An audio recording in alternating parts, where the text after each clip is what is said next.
Salut tout le monde, aujourd'hui on se retrouve pour une nouvelle vidéo où je vais vous présenter mon top 5 de mes séries préférées. Ça a été très dur de faire ce top 5 parce que je regarde beaucoup de séries, j'en apprécie beaucoup, mais c'est vrai qu'il y en a quelques-unes qui sortent un petit peu du lot par rapport à d'autres. Donc là je vous ai choisi 5 séries que je préférais. Je vais pas faire un top 5 genre des places entre ces séries là parce que je les aime toutes au même niveau et surtout elles sont toutes différentes les unes des autres. Elles n'ont pas été filmées au même moment, elles ne contiennent pas le même nombre de saisons, le même nombre d'épisodes, elles n'ont pas des épisodes qui ont la même durée et surtout elles n'ont pas du tout le même contexte et le même sujet. Donc ça va être genre position 1 pour chacune, mais genre mes 5 séries préférées. Avant de commencer cette vidéo, n'hésitez pas à me mettre en commentaire vos 5 séries préférées. Je serais ravie de découvrir quelles ont été les séries qui vous ont marqué ou qui vous marquent encore aujourd'hui. Et de découvrir peut-être quelques séries que je n'ai pas encore regardées et qui sont à regarder absolument. La première série que je vais vous présenter, et je pense que tout le monde s'en doutait, il s'agit de Friends. C'est une série qui contient 10 saisons avec des épisodes d'à peu près 20 minutes. Cette série a été diffusée entre 1994 et 2004, donc c'est, on peut dire, un peu une vieille série par rapport à aujourd'hui. C'est tout simplement l'histoire de 6 amis. 3 filles, 3 garçons, donc nous avons Rachel, Monica, Phoebe et ensuite nous avons Joey, Chandler et Ross qui sont en fait un groupe d'amis qui vont évoluer dans la vie. Il y aura des amitiés qui vont se créer, des histoires d'amour et ils auront beaucoup de problèmes à côté et en fait on va les suivre. C'est pas du tout une télé-réalité ou quoi que ce soit, c'est une série avec énormément d'humour et franchement, ça vaut le détour et si vous l'avez pas encore vu, regardez juste les 2 premiers épisodes. Il ne faut que 20 minutes donc ça passe hyper vite. En plus, l'humour, je trouve qu'il est bien dosé parce que j'ai remarqué ces dernières années que y a certains producteurs américains qui veulent faire des séries un peu comédie mais ils mettent trop sur l'humour. Et déjà, nous, Français, on n'est pas habitués, je pense, à ce genre d'humour américain. Mais alors, quand c'est traduit en français, c'est n'importe quoi. Ça ne veut rien dire et ça ne fait absolument pas rire.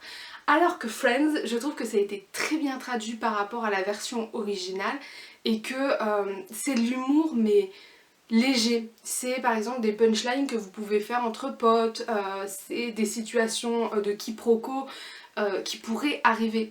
On se reconnaît vraiment en ces 6 personnages, en plus ils sont tous différents les uns que les autres, ils ont tous des défauts, ils ont tous des qualités et ils ont tous une vision de la vie différente. Donc j'ai aimé cette série parce qu'il y avait une diversité de personnages incroyable et parce que c'était une série juste sur 6 potes pendant 10 saisons où ils font leur vie, où voilà, ils tombent amoureux, ils divorcent, ils se marient, ils font des enfants, etc. Mais en fait, t'es tellement pris dedans que tu peux pas t'arrêter. En fait, elle est unique en son genre et je n'ai jamais retrouvé la même énergie, le même attachement à une autre série que avec Friends. Ensuite, la deuxième série que j'ai à vous présenter, il s'agit de Gossip Girl. Elle est composée de 6 saisons avec des épisodes qui durent à peu près 40 minutes.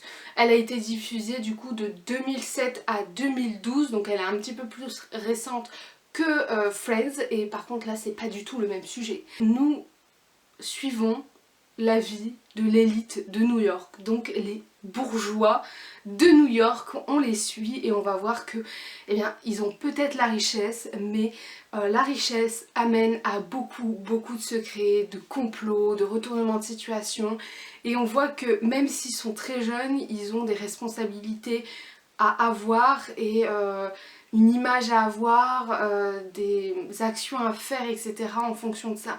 Et c'est vraiment très bien présenté. Moi j'ai eu un coup de cœur pour Blair, le personnage, et je me reconnais vraiment dans ce personnage qui complote, qui manigance et qui est prête à tout pour se venger quand quelqu'un la blesse. Et il y a d'autres personnages tout aussi différents les uns des autres, encore une fois comme Friends.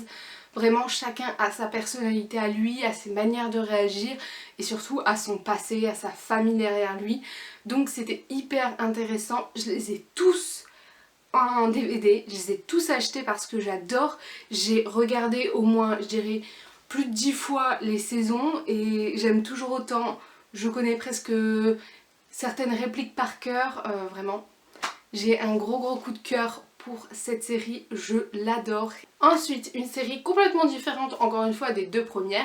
Il s'agit de Black Mirror. Cette série est composée de 5 saisons avec des épisodes qui durent 40 à 90 minutes.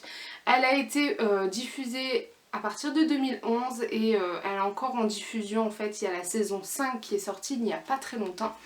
Et donc, alors, chaque saison est composée de 3-4 épisodes et c'est des très longs épisodes et chacun vise une critique du monde d'aujourd'hui ou de demain. Chaque épisode est indépendant, donc vous pouvez commencer par la saison 5 épisode 3 et finir par la saison 3 épisode 2. Voilà, il n'y a pas du tout de chronologie entre les épisodes, il faut juste regarder l'épisode en entier pour comprendre toute l'intrigue. Et à chaque fois, les producteurs ont voulu donner une critique de ce monde d'aujourd'hui avec le numérique et tous les dangers en fait que peuvent apporter le numérique, Internet, les réseaux sociaux, les avancées technologiques. Vraiment, c'est une très grosse série, incroyable à découvrir absolument.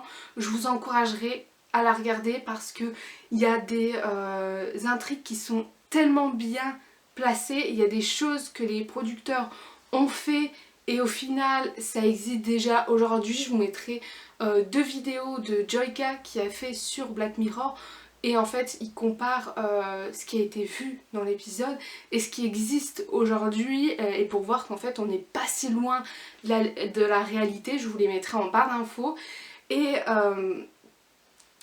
j'adore cette série, on en apprend tous les jours et les intrigues sont tellement bien montées par les producteurs, on n'arrive jamais à savoir comment va se terminer l'épisode. Pour ceux et celles qui seraient intéressés par commencer cette série, je vous conseillerais de commencer par l'épisode 2 de la saison 1 parce que l'épisode 1 est horrible. Pour les âmes sensibles, il vaut mieux s'abstenir parce que c'est vraiment très gore et moi quand j'ai commencé la série et que j'ai vu cet épisode, j'étais là en mode mais non mais je veux pas regarder la suite et en fait on m'a conseillé de regarder quand même le 2e épisode et c'est à partir du 2e épisode que j'ai vraiment commencé à apprécier Black Mirror.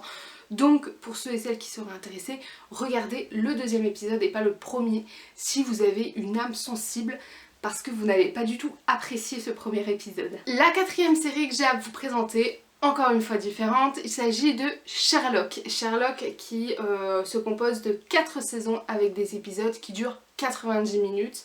Elle a commencé à être diffusée en 2010 et aujourd'hui on n'a pas du coup la fin de la production parce qu'elle n'est pas finie. Cette série, comme vous pouvez vous douter par le nom de la série, c'est tout simplement les enquêtes de Sherlock Holmes avec son acolyte le professeur Watson.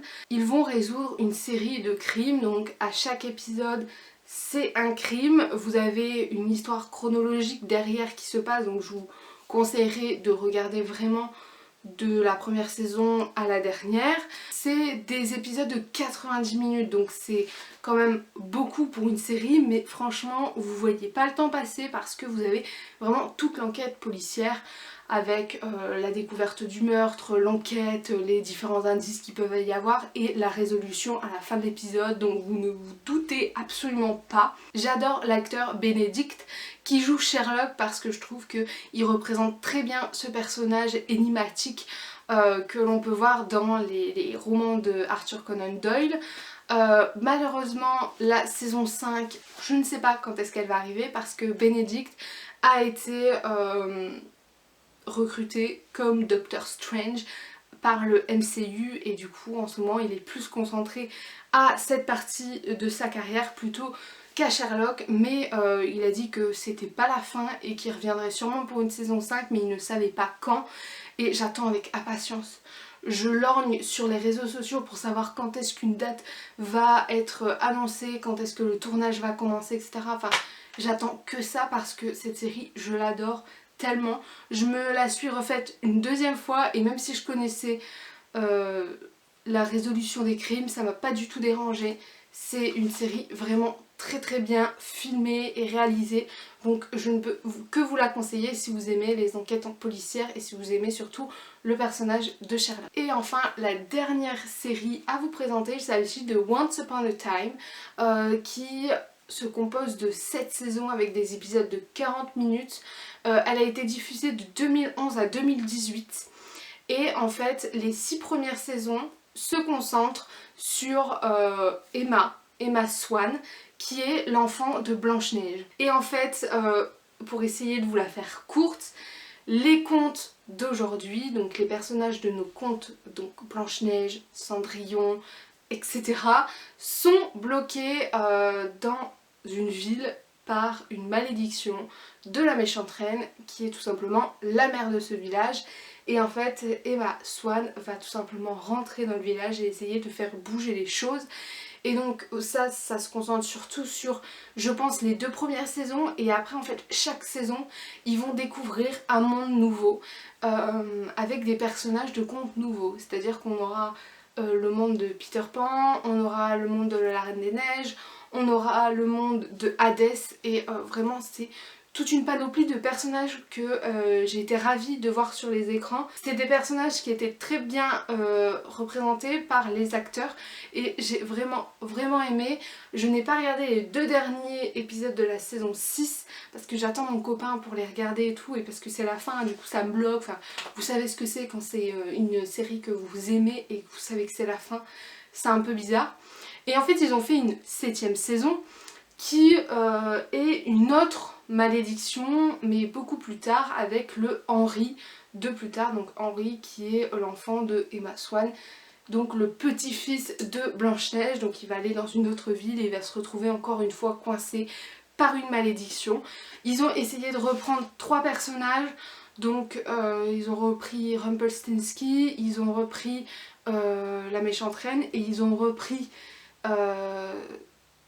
Crochet, Captain Hook, je sais pas comment on dit en français, je crois que c'est Crochet. Pour moi c'était un gros flop parce que c'était un peu redondant, encore une fois on fait la même chose, la même malédiction.